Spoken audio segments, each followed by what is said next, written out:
Hello, everyone. I'm Elise as Another Truth here on YouTube. I hope you're all doing well and you are taking exceptional care of yourselves. I hope your weekend has been restful and recuperative thus far. I am feeling much better, but I am having some vestigial symptoms that are still a little irritating, but in time I will get well. And for those of you going through the same thing, as some of you have mentioned, my heart goes out to you, and I thank you all for your excellent suggestions. They've been instrumental in improving my health. Now, today I want to discuss a few things around the latest developments regarding Katie Joy, regarding some of her lives, some of her participation in lives. Now, I'm not going to go from live to live. I can't catch everything that she's live in. She has blocked me from TikTok at this point, although there are some things I can see without an account, but I can't attend every single live that she participates in at this point. We all know what's going to happen. So I rely on those archival consultants to capture those things. Now, I haven't reviewed all of them, so I'm just going to talk about some of the ones I did get to participate in and some things that other content creators have said and an interesting Reddit post I found. Now, while talking about KJ, now when I refer to KJ, I'll be referring to her, this one person, as Katie Joy. Without a crystal ball, Katie Paulson. On TikTok, I believe she's Katie Joy. She's without a crystal ball. On YouTube, and so on. So, these topics will touch on sensitive issues around mental health, doxing, criticism, and harassment. If this content isn't suitable for you or if it's triggering, please feel free to return at another time. I respect your choice either way. It is important to remember that what I share here is based strictly on my opinions and perspectives, not definitive facts. I encourage you to do your own research, form your own conclusions, and use the information you gather responsibly.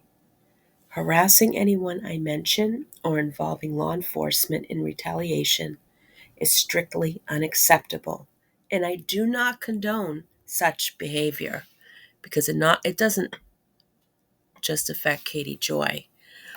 It affects the integrity of the services rendered, which that could be used for people who are really in trouble. But it also, any of those fake calls could upset her son. It could make him feel insecure. And I know there are a lot of opinions, and I have my own about the state of his security at home, but I do not want anybody troll calling or harassing or rage calling to contribute to her, to more of her son's angst. So I want to address a live that she was on last week that I participated in as just someone participating in the chat, and a live that she did after she left it. I have some opinions about platforming people like this. She isn't just polarizing, she's dangerous. And in my opinion, she will vacillate between ideas and thoughts, not as one would do normally in the course of deciding and thinking things, or through self-reflection, or through regret or mistakes or anything like that.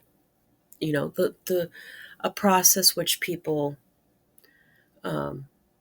go through and they grow from, right?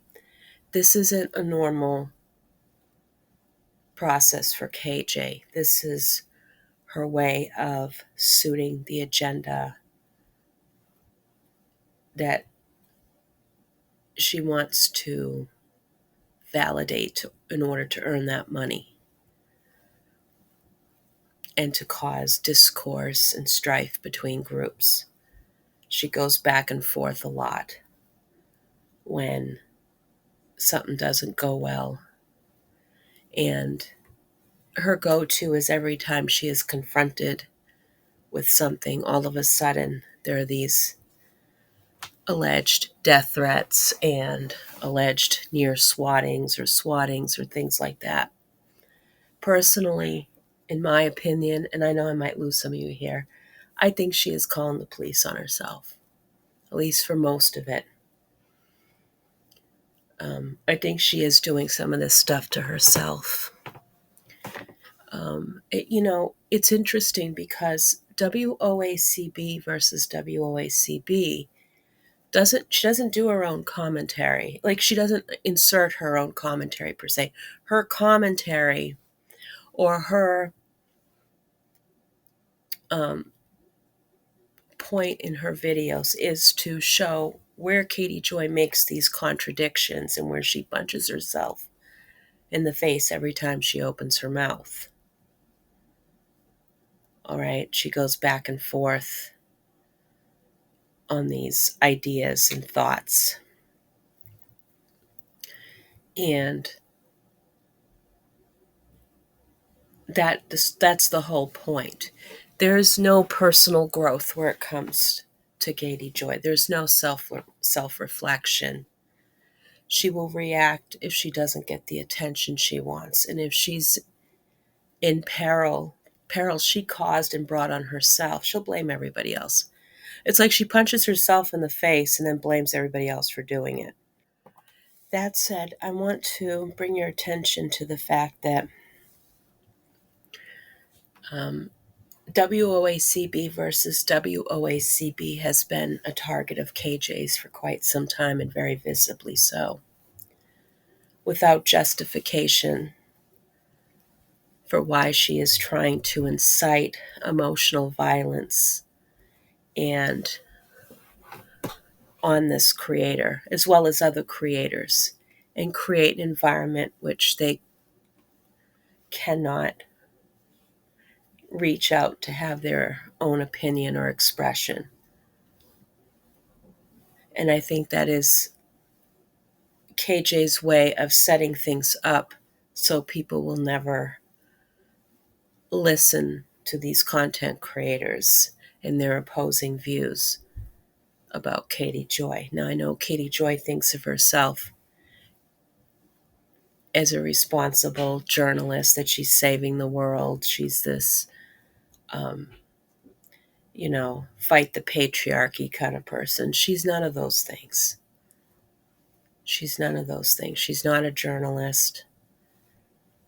She doesn't care about anybody else but herself. Everything has to be centered around her. Her world is that small. Where the only person in the world that matters is Katie Joy. She doesn't consider her neighbors, and I've said this before in other videos.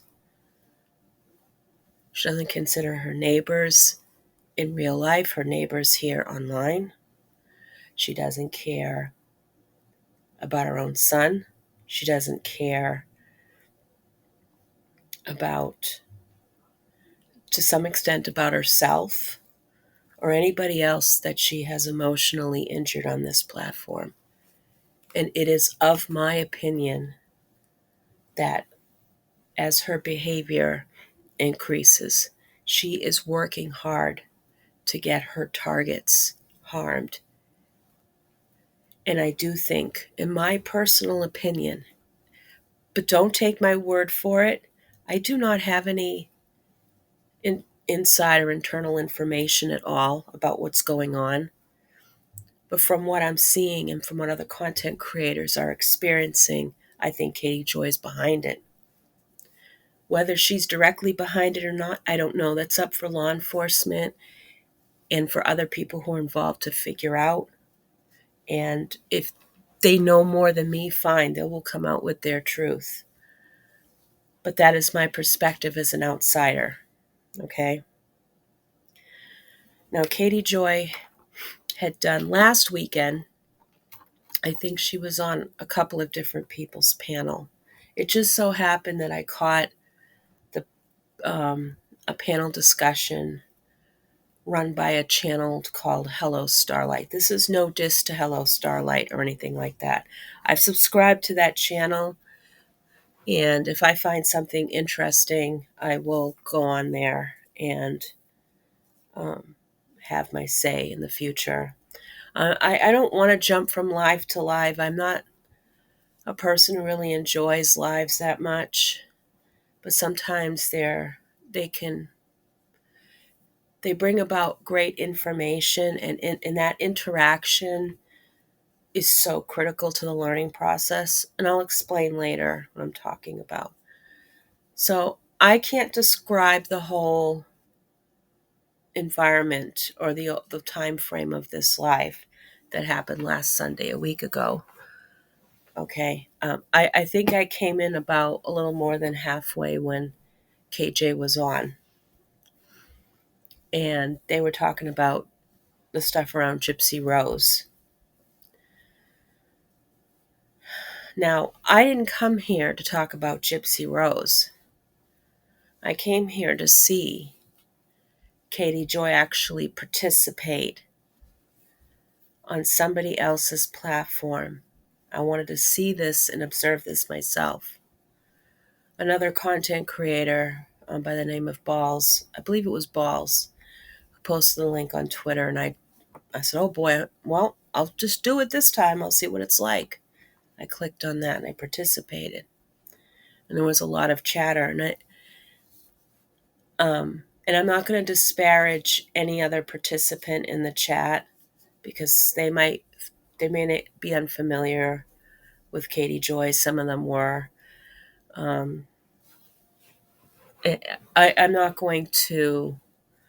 I'm not here to diminish those people or the panelists or anything. They were trying to get, different points of view, and I think that's fair enough. Now, when I got in there, one of my main concerns right away is, and I expressed this, that, platforming controversial people like this is a problem. And it feeding into Katie Joy's need for attention. This is what it was about more than the issues around Gypsy Rose. So it was really hard to even follow her. And at some point KJ was dominating the conversation. Now, she could have been on the defensive as well. And then when people started speaking out, or people were speaking out, but when people wanted to get in panel to have their piece, because I think they wanted to draw some criticism on Katie Joy's integrity and overall reputation. And I think that's fair enough, given Katie Joy pretends to be this authority on the Gypsy Rose case, which Katie's viewpoint on that is entirely one-dimensional. And as long as it serves her, she doesn't want to investigate any truths from this that could actually help people who've been brutalized by the legal system, so to speak, who have been not given a fair shot at justice and things. So everything that Katie talks about as far as bringing truth and justice and fairness and all this nonsense, that is not who she's about. She is here to create inequity. She's here to create problems and distortions. And a lot of that has to do with her insatiable craving for attention and her need to draw attention to her YouTube channel because maybe she's not getting the engagement she hopes to get.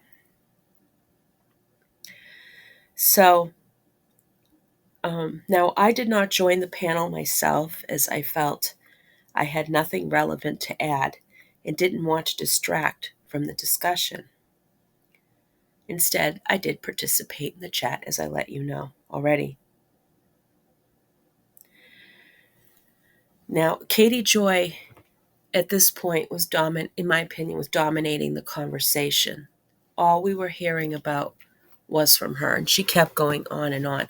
Now, mind you, she was doing like back-to-back lives, constantly online, and there's no break. It's not like she's a political commentary person, let's say handling all of the rallies and the campaign, for instance. She's not covering breaking news, especially the stuff between the Ukraine and Russian war, for instance. I'm not bringing that up as something to talk about, or even talk about some of the stuff going on with the weather or anything like that. She doesn't have any breaking, interesting news. She's just on to be present and not really informing the public of anything. She's there to dominate conversations. Now, she does that more subtly in her sock puppet messages. I think that, like, some of the stuff that I've received conversation wise has been from her or somebody on her side. And it's been a little bit, this is more of comments that I've approved. And it's just a slow way to attempt to dominate what I say, but moreover, more importantly, she wants to dominate the conversations and experiences of others.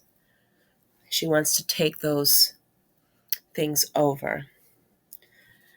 Now, this live showed me that this was not any different. It was a real eye-opener.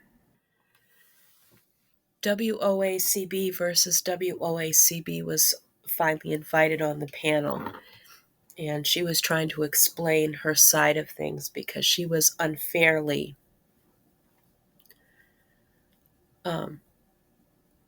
addressed as somebody connected with Robert Chin. This was an accusation of Katie Joy's. She accused this creator of doing that and of harassing and bullying her. Now, I can't remember if WOACB versus WOACB was there while she was on or after, but when WOACB versus WOACB was there, Katie was like, no, don't put that person on there. Don't put that person on there. Like, Katie was trying to dominate that conversation. Okay. Because all Katie Joy was trying to talk about was bashing Gypsy Rose and talking a lot of shit about Gypsy Rose. Now, WOACB versus WOACB did have her opportunity to speak, to say that she was not a part of this and she was not involved in any of it. Nikki also had her turn because Nikki's been harassed and affected by what KJ has said, what KJ has done, allegedly, or someone in KJ's circle had done to her, because Nikki's been receiving death threats against her and her son. And the thing is that it's important to take those things seriously. I'm going to go off track a little bit. There is a content creator I do watch. I'm more of a silent viewer, but she had a similar instance where there was somebody she was connected to either through the internet and in real life outside of YouTube or personally, and they took that to YouTube, and this person, like, this content creator, did not want to continue having a friendship or connection with this other person because this other person demanded a lot of her time, and was very adamant about doing so. And it became so bad that this person also created an online environment where it was putting this content creator in danger. And she kind of formed the possessive person, the obsessed person, was putting together sort of a coalition to shut down this content creator because this content creator did not want to have a further relationship with this person, and try to get the content creator's home condemned for no reason. And you contacted authorities about this person, and it became quite clear that there was a pattern of this kind of harassment. And it's just so amazing how many people are easily cajoled into doing something like this for an unhinged person who is illegally targeting a content creator. But anyway, there were a lot of drive-bys, or how, like, people were driving by, people were harassing her, threatening her. And finally, she was able to capture on her camera who it was. And it was the person, apparently, who was obsessed with her to begin with, who started all of this. So I take Nikki's situation very seriously, very, very seriously. I had a very similar incident last summer. Has nothing to do with YouTube, though. And it was scary for a while. But these kinds of things do happen. And I understand why Nikki wanted to have that place to have her say, because KJ did say, and I guess it was from KJ's email after all, from my own assessment. I could be wrong. But KJ knows who's doing this and won't say anything. Nikki did point out in later videos about something with KJ's emails that did match the original email that KJ said she was shut out of. KJ does these kind of things when she gets into trouble. She will, like, separate herself from that drama or from that thing that she's caused, and then say, no, I didn't do this, I didn't do that. I think KJ is behind those threats. And the reason why KJ would not said that she didn't know, because she enjoys tormenting Nikki. So of course, Nikki would have her say in everything. And I think it was after KJ left, because I know that Fancy had come on, and Fancy had said her piece to KJ. And KJ started accusing Fancy of yelling at her, which there was no yelling. I heard a stern voice, but I did not hear yelling at all. There was no yelling. And KJ had abruptly left to start her own live, because that's what KJ does. She doesn't want to be confronted by certain truths. Now, if all the timeline here is messed up, I'm sorry. I don't quite remember things correctly. But I just know that KJ was extremely dismissive and dismissed Nikki in that other live. And I think that was to upset Nikki and upset her supporters, because at some point I went directly to KJ's live with my backup TikTok account, and I said something to KJ in the chat about answering Nikki. So why don't you just say something or something like that, calling KJ out for that. I got blocked immediately. And so I don't know when she said, don't talk about Nikki on this panel or anything. But KJ dismisses Nikki, doesn't see Nikki as a human being who is suffering, but KJ has a lot to do with that. Apparently knows who did it. She won't say anything because she's a sadist, but she could be behind it. I think she is behind it personally. I think she's behind a lot of the stuff that's going on.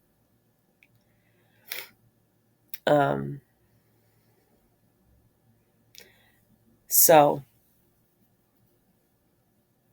yeah, I don't know what to say about that, but it was a real eye opener. And of course, KJ would react defensively when confronted with uncomfortable truths about her dishonesty. This recurring pattern of interpreting criticism as personal attacks is something we've seen from her repeatedly. So I'm just kind of reiterating that was my observation of what was going on. Now, we can all say that maybe we should not have gone on there and whatever, but I'm going to explain something later. Now, observing her real-time reaction was revealing. It's true. Especially when those she had accused confronted her directly, it became clear that Katie Joy struggles with self-reflection and often manipulates situations to her advantage rather than addressing criticisms constructively. And again, it was disheartening to see Katie Joy dismiss Nikki's concerns, especially regarding death threats. Now, if Katie had any pertinent information, she would have shared it. But given her history, it's troubling if she's indeed behind such threats, which I said she is, or which I think she is. I do want to commend Nikki for speaking out, and I hope she receives the support she gets from credible sources. This is a general recommendation for anyone seeking help. Now, I know that Fancy had offered some level of support to Nikki on that panel, but I'm hearing days later that KJ and Fancy are friends again. I don't know. It's like, just in general, be careful who you accept anything from. Just be careful, because these people flip-flop all the time. I'm not accusing Fancy of anything or anybody else. It's just, the real help is having to go through the rigor of contacting law enforcement or more responsible, reliable people who can sort of act as a liaison between content creators and the platform itself. It's just unfortunate that people who are threatened by this person are not paid attention to, and there are credible threats that have happened, and YouTube refuses to do anything about it. All right, so now the live stream concluded on a more positive note when Rabbit discussed Nick Goldujan's defense. This led me to further investigate Gypsy Rose's case, uncovering complexities that KJ had not addressed on this live or anywhere else. The discussion on social justice and the broken legal system was particularly impactful and shifted my focus from Katie Joy to broader societal issues. So that's a separate issue, but this is the one thing I like, participating in lives, and what I found helpful at the end of this, at least like WOACB versus WOACB spoke their truth, even though that I felt like they were shelved, and I didn't like that too much. Nikki was able to have her say, and she said that she felt heard. So I'm happy about that, regardless of what happened after the live. But what I liked about the live and how it concluded, which is something that Katie Joy cannot do, because Katie Joy is only here to create discord and hardship for others.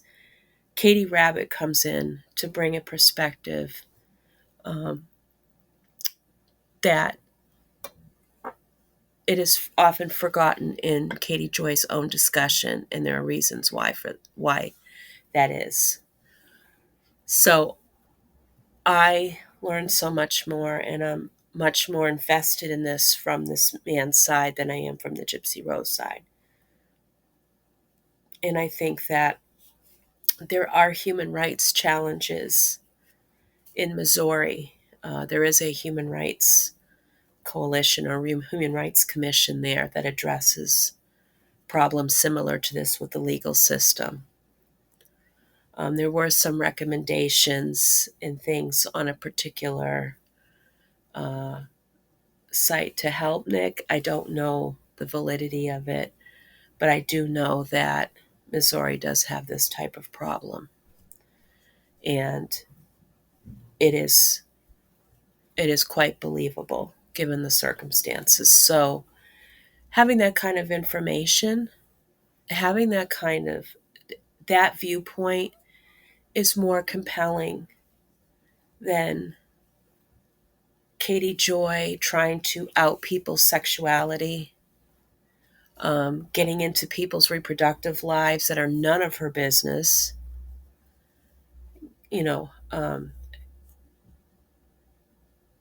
obsessing, following, and harassing people. Katie Joy's MO, character, behavior, are signature to her, and they're noticeable in everything I see it in everything that she has her hands on. I see it in some of the comments that I've received, and mine are not nearly what some of y'all are going through. Her syntax in her writing is very clear. It could be her husband helping her with all of this. I don't know. But she's very destructive. Now, about that particular live, while I understand that hosts may invite such guests to spark debate or provide a different perspective, it is essential to balance this with the responsibility of ensuring the discussion remains respectful and productive, which I thought for some of it was. And I don't have anything personally bad to say, but content creators have a duty to maintain the integrity of their platform and to foster an environment where all voices can be heard without undue disruption. And Katie Joy was clearly disruptive. While the exact dates might be unclear to me, they align with Katie Joy's behavioral patterns. Her actions seem driven by a pathological need for attention that ultimately harms others on the platform. I agree with the observations about the need for YouTube to investigate these content creators creating this given their nature, but it will lead back to Katie Joy, I'm sure, in my opinion. It's possible that some people might be making troll calls to the police to harass her, as Rennell has warned others not to do that if that's indeed the case. And I want to remain open to that possibility. Responsible content creators should avoid targeting individuals in ways that could lead to law enforcement abuse of resources. It's crucial to remember that Katie Joy's son is also impacted by these situations and is an innocent party to all of this. Katie Joy's actions have consistently caused discord and put others in danger. I suspect that she might be behind some of the fake police calls, as I mentioned earlier, and is using them to gain attention and to distract from what is going on, from her own behavior. She seems to exaggerate or fabricate situations with just an iota of the truth to present herself as a victim. And I agree with Renelle that she might be attempting to overshadow Miranda's struggles with her own about alleged threats against her son. Again, which I think Katie Joy might have manipulated law enforcement into believing, but that's just my opinion. Katie Joy has a history of harassing others, including Renelle Smith, Nikki, Katie Rabbit, and others. The central issue appears to be Katie Joy and a problematic network of individuals who she may use to silence her critics. Her relentless pursuit of shutting down dissent makes her exceptionally dangerous figure on this platform, on all platforms. It is unfortunate that platforms like YouTube, Instagram, and others like it haven't taken stronger action against her or other people like her. That said, it appears that Katie Joy has recently faced consequences from her TikTok for her behavior, being flagged for harassment and bullying. This is a welcomed change, as she has often evaded such repercussions on other platforms like YouTube and Instagram. The increase in her harassing behavior could be linked to the recent developments in her ongoing lawsuit, potentially pushing her to seek legal funds by ramping up her antics. I urge against mass flagging her content. If you encounter specific instances of harassment or doxing by Katie Joy, it's crucial to report those incidents individually rather than engaging in broad-based flagging. Mass reporting could inadvertently provide her with a narrative to portray herself as a victim, which might undermine efforts to hold her accountable for her actions. Katie Joy seems to be the type of individual who will create problems and then blame others, as I have described before, often resorting to deceitful tactics. As always, she frequently fabricates stories, providing just enough truth to make her narratives appear plausible, even if they're not directly related to the situation at hand. This behavior includes making false reports to law enforcement, disrupting services that could better serve with genuine issues, and seeking sympathy through misleading accounts of her own troubles.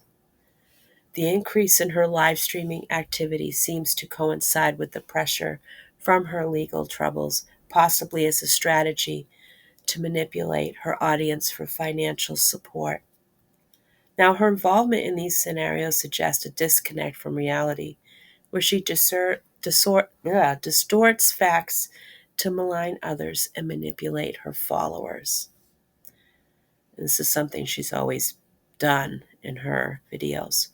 While it's important to call her out for her disinformation and inappropriate behavior, it should be done constructively and not through harassment or stalking, something that more responsible creators are not doing. Direct criticisms during her live streams or in response to her misleading messages are acceptable, as long as they are focused on her behavior rather than just random personal attacks. And I think going after her behavior and making her accountable for those, I think it's a great strategy. But that's my opinion. You can do what you want. So again, engaging in harassment or mass reporting could backfire, reinforcing her victim narrative and complicating efforts to address her conduct effectively. At the same time, we go back to the same platforms that won't do anything. KJ doxing phone numbers should be automatically banned.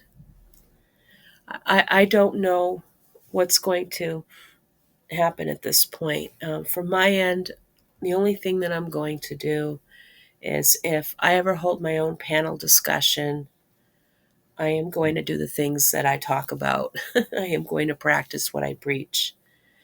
And when I report things, I don't mass report. I don't report day in and day out. I do not have the kind of problems other people are having. I could not ever forward any proof of that because I haven't had those experiences. But every time she does something and I catch wind of it and it's still available and I can access it, I will report accordingly. I will not engage in these type of behaviors on my end, where I'm mass reporting and creating trouble. I never made a bullshit call to police to get anybody that I dislike into trouble. I don't do that. It's not something I want to do because it could have catastrophic consequences. And that's for the people, her neighbors, the neighbors she disparages so much, that she just has disrespected, has virtually blamed them for a hate crime, accused them of a hate crime. And she makes false allegations against people. We can see that from the report that Nini Marie had provided us, the stuff around Steve McRae, the stuff that she said about Rennell Smith, WOACB versus WOACB, Balls, Nikki, and so on. Oh, and all, I don't know, 15,000 Reddit people participating on that subreddit. Well, I guess I'm one of them then, because I'm an active subreddit. I'm an active participant on that WOACB account, so she might as well put my name up in lights.